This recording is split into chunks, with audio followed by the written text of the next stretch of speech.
பராசரர் ஜோதிட மணிமட்டத்தில் பயணிக்கக்கூடிய அனைத்து ஜோதிட சொந்தங்களுக்கும் கரூர் அஸ்ட்ரோமணி மேகலையின் அன்பான வணக்கம். இன்னைக்கு ஒரு ஒரு அருமையான ஒரு டாபிக் என்னென்னா, சந்திரனோடு பாவகிரகங்கள் சேர்ந்தால் சந்தோஷமா, சுபகிரகங்கள் சேர்ந்தால் சந்தோஷமா? இப்போ இது முதல்ல சந்திரன் பாவியா அல்லது சுபரான்னு கேட்கல. பாவகிரகம் சந்திரனோடு சேர்ந்ததுன்னா அது தோஷத்தை தருமா சந்தோஷத்தை தருமான்னு கேட்கல. சந்திரனோடு சுபகிரகம் இருந்தால் சந்தோஷமா, பாவகிரகம் சேர்ந்தால் சந்தோஷமா? மொத்தத்துக்கு சந்தோஷம் எதில் கிடைக்குது, அவ்வளோதான். சந்திரனோடு சேர்ற கிரகம், எந்த கிரகம் சேர்ந்தால் சந்திரனால் அதாவது மனதுக்கு மகிழ்ச்சி அடையும். பொதுவாக இப்போ சந்திரன் அப்படின்னு சொல்லக்கூடிய ஒரு விஷயத்தை வச்சு இந்த டாபிக் போகிறதுக்கு முதல்ல நம்மளோட பன்ருட்டி தேகை கண்ணன் அவர்களுக்கு ஒரு நெஞ்சார்ந்த நன்றி தெரிவித்துக் கொள்கிறேன். ஏன்னா இந்த டாபிக்கு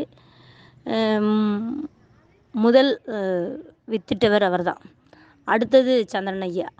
இப்போது இதில் கேட்குற விஷயம் சந்தோஷம் மட்டும்தான் டாபிக் இல்லையா?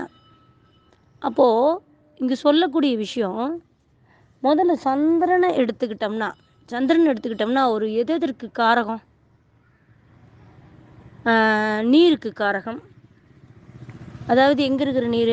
நம்ம வீட்டில் இருக்கிற தண்ணி பைப்புலேருந்து, நம்ம ஊருக்குள்ளே இருக்கிற கிணறுலேருந்து, ஊருக்குள்ளே இருக்கிற தண்ணியிலேருந்து, நம்ம ஊர் எல்லையில் ஓடுற ஆற்றுலேருந்து, நம்ம உடம்புக்குள்ளே இருக்கிற நீர்லேருந்து, இந்த நமக்கு பெய்கிற மழை வளத்துலேருந்து, நம்ம உடம்புக்குள்ளே இருக்கிற செயல்பாடுகள், அதாவது இயக்குவதுன்னு ஒன்று இருக்குது. இயங்குவது அப்படிங்கிறது தானாக இயங்கிறது, அது சூரியனுடைய ஆதிபத்தியம். உள்ளே இருக்கிற ஸ்பேர்லாம் இருதயம் நம்மளை கேட்டு துடிக்காது, நம்மளை கேட்டு உணவு செரிக்கிறதில்ல. அது அது இஷ்டத்துக்கு தான் யூரின் நம்மளை கேட்டு வர்றதில்ல. அந்த மாதிரி உடம்புக்குள்ள இருக்கிற ஒரு சில செயல்பாடுகள், இந்த 6 ராஜ உறுப்புகள் தானாகவே இயங்கக்கூடியது. இயக்குவது என்பது அது சந்திரனுடைய ஆதிபத்தியம், ப்ராசஸ். இப்போ இந்த இயக்க நிலை அப்படி அதை கையில் வச்சுருக்கிறவர் சந்திரன். அதனால தான் அவர் மனோகாரகன்னு கொடுத்துருக்காங்க.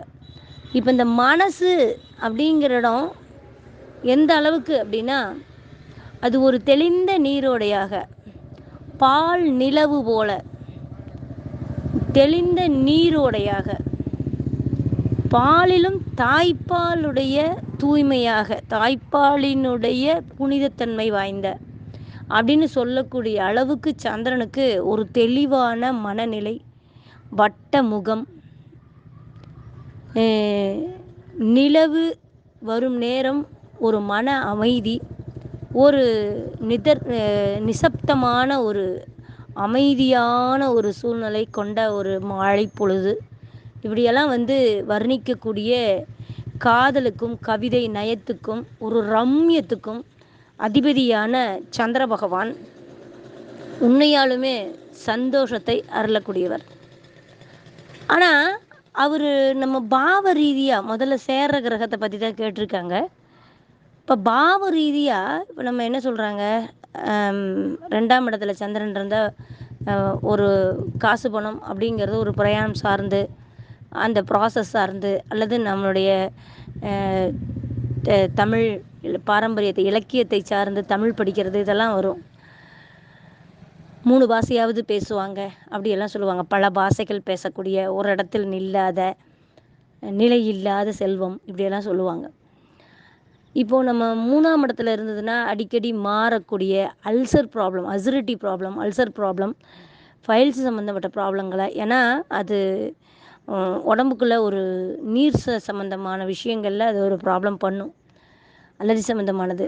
4ஆம் இடத்துல இருந்ததுன்னா அதை சொல்கிற விஷயம் என்ன சொல்லுவாங்க, 4ஆம் இடத்துல இருந்தால் 2ல் இருந்தால் அவனுடைய குடும்ப வாழ்க்கை சரி இருக்காது, 4ஆம் இடத்துல இருந்தால் தாயாரனுடைய வாழ்க்கையும் சேர்த்து சரி இருக்காதும்பா. 5ல் இருக்கக்கூடாதும்மா, பாலார்ஷ தோஷம்பாங்க. 6லையும் இருக்கக்கூடாதும்பாங்க சந்திரன். அப்போ 7ல் இருந்தால் இது ஒரு முக்கியமான விஷயம். 7ல் இருந்தால் பலதார யோகத்துக்கு வழிவகை பண்ணும். 7ல் சந்திரன் இருந்தால் தாரதோஷம் பலதார யோகத்துக்கு வழிவகை செய்யும். நிரந்தர களத்திரம்னு எடுக்க முடியாது. 7-8 காம்பினேஷன், 7-8 சந்திரன் இருக்கக்கூடாதுங்கிறாங்க. ஆனால் இப்போ இந்த சந்திரன் 7ல் இருந்தாலே பலதார யோகம் அல்லது தாரதோஷத்தை சொல்லும், அல்லது நிலையில்லாத தாரதோஷத்தை சொல்லும் அப்படின்னு சொல்கிறாங்க. அப்போ சந்திரன் ஒரு தெளிந்த மனமுடைய ஒரு இயக்க கதிக்கு உண்டான ஒரு தூய்மையான அப்பழுக்கற்ற ஒரு ரம்யமான மனநிலையை கொடுக்கக்கூடிய ஒரு கிரகம். அப்போ 7ல் இருந்தால் ஏன் அது பலதார யோகத்தை, 8ல் இருந்தால் ஏன் அது நிலையில்லாத கலத்திரத்தை அப்படியெல்லாம் ஏன் கொடுக்குது? அது தோஷமாக போகுதா இல்லையா? இப்போ பாவத்துக்குள்ளேயே சந்திரனுக்கு இவ்வளோ லிங்க் இருக்குது. அடுத்தது பாவத்துக்குள்ளே தான் இந்த லிங்க் இருக்குதுன்னு போனால் இப்போ சேர்க்கைக்கு வருவோம். சேர்க்கைக்குள்ளே வர்றது அப்படின்னு எடுத்துக்கிட்டிங்கன்னா 9ஆம் அதிபதி இப்போது 9ஆம் அதிபதியான காலபுருஷனுக்கு 9ஆம் அதிபதியான இடத்த நம்ம தகப்பன் கொடுக்குறோம், காரக ரீதியில் குழந்தைக்கு கொடுக்குறோம். அது சந்திரனோடு அப்படின்னு எடுக்கும் பொழுது பார்த்திங்கன்னா குரு பகவானை, அதாவது முழு சுபர் சுக்கிரனும் குருவும் இல்லையா? அப்போது இங்கு குருவோடு சேரும் பொழுது நம்ம என்ன சொல்கிறோம்? அதை குரு சந்திர யோகம் அப்படிங்கிற ஒரு விஷயம். அது தாய் தந்தை பிரிவு அல்லது பொருளாதாரத்திற்கு பிரிவு இதெல்லாம் சொல்கிறாங்க. ஆனால் இது 7ஆம் இடம் சம்மந்தப்படும் போது தான், இங்கே பாவத்தோடு சேர்ந்து வரும் பொழுது தான் அந்த தோஷத்தை சொல்கிறாங்க. இப்போ சந்திரனுக்கு அப்படிங்கும்போது சுபகிரகங்கள் சேர்க்கை சந்தோஷத்தை தருமானா? சுபகிரகத்தினுடைய இப்போ குரு லிங்க் பண்ணுறாரு அப்படின்னா, ஒரு தவறுகள் செய்கிறோம் அல்லது ஒரு விஷயம் செயல்பட்டுக்கிட்டு இருக்கோம், ஒரு காரியத்தில் இறங்கியிருக்கோம், ஒரு பிஸ்னஸ் பண்ணுறோம் அப்படின்னா, அதில் தப்பு இருந்தாலும் தவறாக செய்தாலும் தவறு நடந்தாலும் வெளியில் தெரியாது. அப்போது புத்திசாலியாக பிழைக்கிறான்டா, நல்ல கெட்டிக்காரனாக பிழைக்கிறான்டா அப்படின்னு சொல்லுவாங்க. பயங்கரமாக பிளான் பண்ணி செய்கிறான்ப்பா அப்படிங்கிற மாதிரி, நல்ல புத்திசாலிப்பா, சீக்கிரம் சம்பாதிச்சிட்டான்ப்பா அப்படிம்பாங்க. இப்போ அது என்னென்னா, அந்த குற்றங்கள் அப்படிங்கிறத விட அவன் என்ன செய்கிறான் என்ன நினைக்கிறான்னு கால்குலேஷன் தெரியாது. வெளி உலகத்துக்கு பார்த்திங்கன்னா அவன் தப்பாகவே நினச்சாலும் கூட, சுயநலமாகவே இருந்தாலும் கூட, வெளி உலகத்துக்கு குருச்சந்திரன் சேர்ந்தவர்களுக்கு நல்ல பொறுமையானவன், நல்ல அமைதியானவன், அருமையானவன் அப்படிங்கிற மாதிரி ஒரு விஷயத்த, எந்த சீக்ரெட்டும் வெளியில் தெரியாது, அவர் எப்படி நினைக்கிறாரு என்ன நினைக்கிறாருன்னே தெரியாது, நல்ல மனுஷன் அப்படின்னு வந்துடும். இப்போ சந்திரன் சுக்கிரன் காம்பினேஷன் பார்த்திங்கன்னா லக்ஸரி வாழ்க்கை, மகாலட்சுமி யோகம் அப்படிங்கிறதுலாம் இந்த லக்ஷ்மி கடாட்சத்தில் பல கேட்டகிரி வரும். தனலக்ஷ்மி, கஜலக்ஷ்மி, சுகலக்ஷ்மி, சுபலக்ஷ்மி, ஜெயலக்ஷ்மி, தைரியலக்ஷ்மி இப்படியெல்லாம் எடுக்கலாம். அப்போ இத்தனை லக்ஷ்மிகளும் சந்திரன் சுக்கிரன் சேர்க்கையில் உள்ளே வருவாங்க. அதுவும் ஒரு அருமையான ஒரு வாழ்க்கை தரத்தை, அதுவும் அங்கேயும் அப்படி தான். அது 7ஆம் பாவத்தோடு தொடர்பு கொள்ளும் பொழுது அங்கேயும் அது தாரதோஷ லிஸ்ட்டில் தான் வரும். ஆனாலும் அது ஒரு விதமான, இப்போ நீங்கள் தாரதோஷ லிஸ்ட்டு அப்படின்னு எடுக்கும் பொழுது பார்த்திங்கன்னா, தாரதோஷமாக தார யோகமாக, இப்போ ஒரு மனைவி கட்டி ஒருத்தரோடு 60 வருஷம் 70 வருஷம் வாழ்ந்து பல துன்பங்களை பல கஷ்டங்களை அனுபவித்து அதை வெற்றி கண்டு அனுசரித்து போய் காணாமல் போய் அட்ஜஸ்ட் பண்ணி வாழ்ந்து நிறைவு செய்பவர்களை பாராட்டுறதா, இல்லை வாழ்க்கை உண்மையாலுமே நல்லா வாழ்ந்து, இப்போ எங்கள் கரூரில் பார்த்திங்கன்னா கல்யாணம் நல்ல நகைக்கடை, கரூர்லேயே ஃபேமஸான நகைக்கடை, கூட்டம் என்றைக்குமே கூட்டம் தள்ளி சாயும். அஷ்டமின்னு இல்லை, ஞாயிற்றுக்கிழமைன்னு இல்லை, செவ்வாய்க்கிழமைன்னு இல்லை, எல்லா நாளும் தள்ளி சாயும் நகைக்கடையில். அந்த பையனுக்கு ஒரு குழந்த, இப்போ தான் கல்யாணம் ஆகி குழந்த கை குழந்தைன்னா 1 வயசு குழந்த தான் இருக்குது. அந்த பொண்ணு வீடு தொடச்சி விட்டுட்டு நல்ல பணக்காரவங்க, அத்தனை சொத்து சுகங்கள் எல்லாமே உண்டு. அந்த பொண்ணு வீடு தொடச்சிட்டு வரும்போது வழுக்கி விட்டு விழுந்து பேக் மண்டை அடிபட்டு ஹாஸ்பிட்டல் கொண்டு போய் ஸ்பாட் அவுட்டு. ஒன்றுமே இல்லை, வீடு வழுக்கி விட்டு. அவ்வளோ செல்வாக்கான ஒரு இடம், மாமனார் அருமையானவங்க, கணவன் அருமையானவங்க, காசு பணத்துக்கு பஞ்சம் இல்லை, சொத்து சுகத்துக்கு பஞ்சம் இல்லை, கரூரில் ஃபேமஸ் ஆனவங்க.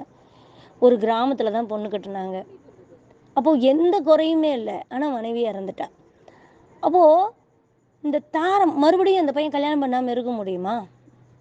ஒரு 27 வயசு பையன் 28 வயசு பையன் எப்படி கல்யாணம் பண்ணாமல் இருப்பான்?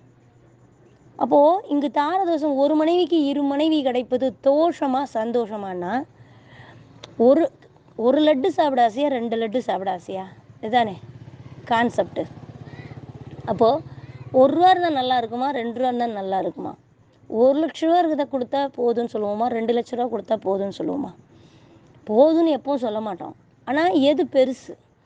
அப்போது இந்த இந்த கிரகங்கள் அந்த 7ஆம் இடத்தோடு தொடர்பு அப்படிங்கும்போது 7ஆம் அதிபதி இந்த நட்சத்திரங்கள் வரும் பொழுது இந்த தார தோஷங்கள் சந்திரனால் வரக்கூடிய கடத்திர தோஷங்கள், ஏன்னா சந்திரன் மாறிக்கொண்டே இருப்பது, நிலை இல்லாதது. இந்த 2 பாயிண்ட் இருக்கிறதுனால தான் 2, 7, 8 எல்லாம் இருந்ததுன்னா அந்த நிலை இல்லாத அப்படின்ற அளவுக்கு வந்துடுது. அப்போது இவங்களுக்கு இப்போது வாழ்க்கை போச்சுன்னுங்கிறது தோஷமா, இல்லை மறுபடியும் இன்னொரு வாழ்க்கை கிடைக்குதுங்கிறது சந்தோஷமா? இதுதான் கேள்வி. அப்போது இவர் தீகை கண்ணன் சொன்ன மாதிரி, தீகை கண்ணன் சொன்னது தான் எனக்கு என்னவோ 100% கரெக்டுன்னு தோணுது. என்னென்னா, ஒரு ஒரு பாவ கிரகங்களாக இருக்கும் பொழுது, நீங்கள் இப்போ சந்திரனோட ராகுன்னா தெளிவான மனநிலை இருக்காது. மைண்டு கன்ஃபியூஷன்லேயே இருக்கும். அவனை போட்டு அலக்கடிச்சிக்கிட்டு இருக்கும், ஒலட்டிக்கிட்டு இருக்கும். ஒரு ஒரு சூறாவளி காற்று வர்ற இடத்துல நம்ம போய் நின்னோம் அப்படின்னா நம்ம கண்ணு காது எல்லாம் குப்பை நிறைஞ்சிரும். அந்த மாதிரி தான் ஒரு நிலவை சர்ப்பம் தீண்டும் பொழுது, நிழல் விழுகும் பொழுது, அது மேகக்கூட்டங்கள் மறைக்கும் பொழுது அது தன்னுடைய தன்மையை மாற்றிக்கொள்கிறது அல்லது மறைக்கப்படுகிறது. அப்படிங்கிற மாதிரி இந்த இடம் ஒரு பாவகிரகங்கள் சூழும் பொழுது, பாவகிரகங்கள் சேரும் பொழுது, பாவகிரகங்கள் தீண்டும் பொழுது அந்த தன்மை என்பது மாறும்போது அது தோஷத்தை ஏற்படுத்தினாலும் அவன் எடுத்துக்கொள்ளக்கூடிய விஷயந்தான் அதில் முக்கியமான ஒரு விஷயம். மனநிலை என்பது மாறிக்கொண்டே இருப்பது. நல்லவனுக்கு நம்ம இவர் சொல்கிறாரு, ஒரு மனநிலை, ஒரு ஒரு நல்ல மனுஷன், ஒரு குணமுள்ள மனுஷன், ஒரு ஞானி அப்படின்னா, அவன் யோகியன் அப்படின்னா அவன் அடிக்கடி அந்த மனநிலைகளை மாற்றிக்கொண்டே, சூழ்நிலைகளை மாற்றிக்கொண்டே, மனநிலைகளை மாற்றிக்கொண்டே இருப்பவன் தான் உண்மையான சிறப்பான குணம் கொண்டவன்கிறாங்க. அப்போது இப்போ நீங்கள் ஒரு மனைவியோடு வாழ்கிறாங்க அப்படின்னா அவங்க எவ்வளவு விஷயங்களை அனுசரித்தா வாழ முடியும், எவ்வளவு பிரச்சனைகளை எதிர்கொண்டா வாழ முடியும். அப்போ வாழ முடியாமல் போகிறவங்களும், ஃபேஸ் பண்ண முடியாமல் போகிறவங்களுக்கும் அது தோஷம். அப்போ பாவகிரகங்களுடைய தசாபுத்திகள், பாவகிரகங்களுடைய சேர்க்கை, பார்வை, அந்த கிரகணங்கள் இதெல்லாம் சேர்ந்துக்குது. ஆனாலும் அதுக்கு அடுத்த ரீஎன்ட்ரி வாழ்க்கை என்னன்னு யோசிக்கும் பொழுது எனக்கு இந்த வாழ்க்கை எனக்கு ஒரு நிறைவாக இருக்குது அப்படின்றது அவனுடைய மனதை பொறுத்தது. எல்லாருக்குமே ஒரு சிலருக்கு பார்த்திங்கன்னா தனிமை என்பது இனிமை, ஒரு சிலருக்கு கூட்டத்தோடு, இப்போ எல்லாரும் கூட்டத்தோடு உட்காந்து குடும்பத்தோடு உட்காந்து சாப்பிட்றது ஒரு சிலருக்கு சந்தோஷம். ஆனால் இந்த தனிமை விரும்புகிற ஒரு பொண்ணு கூட்டத்தோடு குடும்பத்தோடு உட்காந்து சாப்பிடணும்னு நினைக்கிற பையனை கல்யாணம் பண்ணானா, கூட்டமாக எல்லாம் சேர்ந்து ஒன்றா உட்காந்து சாப்பிட்டா எப்படி இருக்கும் தெரியுமா அப்படின்னான்னு வச்சுக்கோங்க. அப்படின்னா நீ அன்னச்சத்திரத்துக்கு போ, டெய்லியும் அன்னதானத்துக்கு போனான்னு வச்சுக்குவேன், டெய்லி 100 பேர் அவங்க கூட உட்காந்து சாப்பிடுவான், போய் சாப்பிடு அப்படின்ற மாதிரி கேள்வி வர்ற மாதிரி இருந்ததுன்னா என்ன ஆகுன்னு யோசிச்சு பாருங்கள். அப்போது எவ்வளவு விஷயங்களை அவங்களுக்காக சாட்டிஸ்ஃபைடு யாராவது ஒருத்தர் பண்ணிக்கிட்டே வரணும். அப்போது தன்னுடைய மனநிலையை மாற்றிக்கொண்டே வருபவர்கள் தோஷத்தை கூட சந்தோஷமாக மாற்றிக்கொள்கிறார்கள். சந்தோஷமான ஒரு விஷயத்தை கூட தோஷமாக நினைக்கும் பொழுதே அந்த கிரகங்கள் அவர்களை ஆக்கிரமித்து கொள்ளுகிறது. யாரை நம்ம கூப்பிடுறோமோ அவங்க தான் வருவாங்க. யாரை நம்ம கூப்பிடுறோமோ, யாருக்கு அதிக எண்ணத்திற்கான வலிமையை கொடுக்குறோமோ அந்த கிரகங்கள் நம்மை ஆக்கிரமித்து கொள்கிறது. அப்போ ஜாதகத்தில் ஒரு கிரகம் சேர்க்கை இருக்குது அப்படின்னா அவர்கள் அந்த விஷயத்தை யோசிக்கும் போதே அந்த கிரகத்தின் வாயிலாகத்தான் அவர்கள் யோசிக்கிறார்கள். இது நான் பார்த்த அனுபவ ஜோதிடங்கள். ஒரு சந்திரன் குருவோட இருக்குது அப்படின்னா அவங்க யோசிக்கிற விஷயம் எல்லாமே ஜென்யூனில் யோசிக்கிறாங்க. ஏப்பா இது தரமாக இருக்காதுப்பா, இது சரியாக இருக்காதுப்பா, இது இப்படிலாம் பேசக்கூடாதுப்பா, அவன் அவன் பிரச்சனை, அவன் கஷ்டப்படுறான், இல்லை அவன் நேரங்காலம் அவன் அப்படி இருக்கான், அதெல்லாம் சொல்லிக்கடும் அப்படி ஜென்யூனில் இருக்கிற மாதிரி இருக்கும். சந்திரன் சுக்கிரன் எப்போவுமே ஜாலியான ஒரு கேட்டகரியில் இருக்கும். இப்போ நம்ம சொல்லக்கூடிய விஷயம் என்ன? சந்திரன் ராகு, சந்திரன் கேது, சந்திரன் சூரியன், சந்திரன் சனி, சந்திரன் செவ்வாய், இவங்கெல்லாம் ஒரு சில எல்லாமே சந்திரனோட யார் சேர்ந்தாலும், சந்திரனோட மட்டும் இல்லை, எந்த கிரகங்களோடு இன்னொரு கிரகங்கள் சேரும் பொழுது அதனுடைய தோஷத்தை கொடுக்கத்தான் செய்கிறது. அது எதிர்வினைக்குண்டான கிரகங்களாக இருக்கும் பொழுது அந்த எதிர் எதிர் எதிர் கருத்துக்கள் கொண்ட இரு கிரகங்கள் சேர்க்கை வரும் பொழுது எதிர் எதிர் துருவங்களாக நமக்கு செயல்கள் அமையும். அது புருஷன் முன்னாடி, அந்த புருஷன் முன்னாடி அண்ணன் தங்கச்சி, அந்த அண்ணன் தங்கச்சி சொத்தும் நம்மளும் அந்த சொத்தும் நமக்கும் எதிர்வினையாக இருக்கும். எல்லாமே எடுக்கும்போது பார்த்திங்கன்னா ஏட்டிக்கு புட்டியாக தான் அமையும். ஆனால் அந்த தோஷத்தை, அந்த எதிர்வினையையே நாம் வாழ்க்கையாக, அதாவது நம் அந்த தோஷத்தையே நாம் சந்தோஷமாக எண்ணும் பொழுது அந்த விஷயம், இப்போது எல்லாரும் மனுஷன் தான், எல்லாரும் சோறு தான் சாப்பிட்றோம், எல்லாரும் தாய் தந்தையிலேருந்து தான் வந்திருக்கிறோம், எல்லாரும் மற்றவர்களுக்காக, அதாவது ஊரோடு ஒத்த வாழ்க்கை வாழ்பவர்கள் தான் எல்லா மனிதர்களும். ஊரை எதிர்த்து வாழ்பவர்கள் யாரும் இல்லை. ஊரோடு ஒற்று வாழ்பவர்கள் தான், குடும்பத்தோடு இணங்கி வாழ்பவர்கள் தான். ஏன் ஒருத்தனுக்கு தனிமை பிடிக்குது? ஏன் ஒருத்தனுக்கு கூட்டத்தோடு இருக்கிறது பிடிக்குது? ஏன் ஒருத்தனுக்கு சினிமா பார்க்க பிடிக்குது? ஏன் ஒருத்தனுக்கு ஃப்ரெண்ட்ஸுகளோடு இருந்தால் மட்டும்தான் பிடிக்குது? இது அந்த கிரகங்கள் சேர்க்கையினால் வரக்கூடியது. அவன் அந்த சந்தோஷத்தை, அந்த மகிழ்ச்சியை அந்த செயல்கள் மூலியமாக அவன் அடைகிறான். அடையணும். அந்த அந்த டெக்னிக் தெரியாமல் கஷ்டப்படுறவன் தான் நாட்டில் ஜாஸ்தி. அந்த டெக்னிக் தெரிஞ்சுக்கணும். அப்போது அந்த கிரகங்கள் அந்த குணங்கள் வாயிலாக அவனுக்கு செயல்பாடுகளை கொடுக்கும். அப்போ நம்ம என்ன பண்ணணும்? நமக்கு இதுதான், நம்ம தனிமையில் இருக்கோமா? தனிமையே இனிமை. அப்போ நம்ம என்னெல்லாம் செய்யலாம், என்னெல்லாம் யோசிக்கலாம், இந்த பிரபஞ்சம் நமக்கு என்னவெல்லாம் கொடுக்க, இயற்கை நமக்கு என்னவெல்லாம் கொடுக்க காத்திருக்குதுங்கிறத என்றைக்கு ஒருத்தன் ரிசீவ் பண்ண ஆரம்பிக்கிறானோ அவன் வெற்றி அடைகிறான்.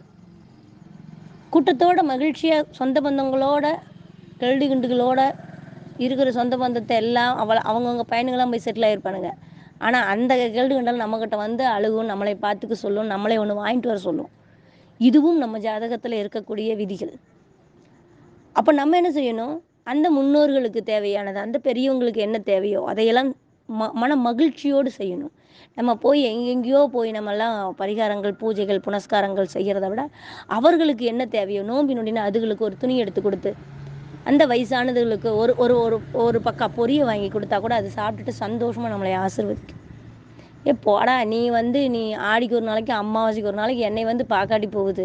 இந்தா பக்கத்தில் இருக்கான், இந்த ஒரு ராமசாமி இருக்கான், இந்த முருகன் இருக்கான், சுப்பிரமணி இருக்கான், அவன் தூக்கி போட்டு போயிடுவான்டா. நல்லது கெட்டதுன்னா என்னை விட்டுட்டு இங்கே ஒரு டீ தண்ணி என்னை விட்டுட்டு குடிப்பாங்களா அவங்க? அவங்க என்னை தூக்கி காசை கொடுத்தா என்னை தூக்கி போட்டு போகிறாங்க. காசே இல்லைனால பெத்தவயமாக தூக்கி போட்டு போயிடுவேன் அப்படிம்பாங்க. எதுக்கு? ஒரு பக்கம் பொறுக்கி, ஒரு நல்ல நாள் கெட்ட நாள்னா ஒரு சோத்துக்கு, ஒரு துணிக்கு. அப்போது அந்த அளவுக்கு ஒரு நம்பிக்கையை இந்த 3 விஷயங்களும் அவர்களுக்கு தருகிறது அப்படின்னா இதை விட ஒரு புண்ணியங்கள் எங்கேயும் கிடைக்க போகிறதில்ல. அப்போது ஒரு மனுஷன் சந்தோஷமாக வாழ்கிறதுக்கு பாவகிரகங்கள் அல்ல, சுபகிரகங்கள் அல்ல, இருக்கிற தோஷத்தையே அவன் சந்தோஷமாக என்னைக்கு மாற்றிக்கிறானோ, அதை ஏற்றுக்கொண்டு என்னைக்கு வாழ ஆரம்பிக்கிறானோ அன்னைக்கு அவனை சுற்றி என்ன நடந்தாலும் அவன் மனதிற்கு நிறைவான விஷயங்களாக தான் நடக்கும். அவன் எண்ணக்கூடிய எண்ணங்கள் பூரா சக்ஸஸ் ஆகிட்டுருக்கும். இதுதான் நான் அறிந்து, நான் இந்த ஒரு குறுகிய காலத்தில் நான் கற்றுக்கிட்ட பாடம். என்னுடைய சக்ஸஸுக்கும் இது ஒரு காரணமாக இருக்குது. இது நான் ஞானிகள் சொல்லும் பொழுது, ஞானிகள் சொல்கிறத கேட்டு படிக்கும் பொழுது எனக்கு புரியலை. ஆனால் நான் அதை ஃபாலோ பண்ண ஆரம்பிக்க ஒரு அற்புதமான வேறு விதமான ஒரு உலகம், வேறு விதமான ஒரு வாழ்க்கை, வேறு விதமான ஒரு புகழ், ஒரு பாராட்டுதல், ஒரு நிறைவு நமக்கு கிடைக்குது. நம்ம ஒரு விஷயம் செய்யணும்னு நினைக்கும் போதே அதற்கான ஆப்ஷன், அதற்கான தேடுதல் நம்மளை தேடி வருகிறது. இது எதனால வருது தெரியுங்களா? எப்பேற்பட்ட கஷ்டங்களையும் நம்ம எதிர்கொள்ள தயாராகும் பொழுது அது சந்தோஷமாகும். அது செஞ்சு முடிச்சோன்னே, அதை ஜெயிச்சோன்னே வரக்கூடிய நிறைவு இருக்கே, அதுதாங்க சந்தோஷம். சந்தோஷம் எங்கேயுமே இல்லை. தோஷங்களிலிருந்து தோஷங்களை ஜெயிக்க தெரிந்தவன் சந்தோஷமாக வாழ்கிறான். இவ்வளவுதாங்க எனக்கு தெரிஞ்ச விஷயம். 9 கிரகமே என்னை பொறுத்த வரைக்கும் அருமையான கிரகங்கள் தான். 9 கிரகங்களுமே எந்த கிரகமே நல்ல கிரகம்னு சொல்ல முடியாது, எந்த கிரகமே பாவ கிரகம்னு சொல்ல முடியாது. எல்லாரும் இருக்கும் இடத்தில் இருந்து கொண்டால் எல்லாம் சௌக்கியமேங்கிறது தான். எல்லாமே தோஷத்தை கொடுக்கறது தான். எல்லாமே சந்தோஷத்தையும் எக்கச்சக்கமாக வச்சுருக்கு. இதை புரிஞ்சு வாழ்கிறவன் தான் மனுஷன். அவன் தான் நிறைவான வாழ்க்கை வாழ்வாங்கிறத கூறி நிறைவு செய்கிறேன். நன்றி, வணக்கம், வாழ்த்துக்கள், வாழ்க வளமுடன்.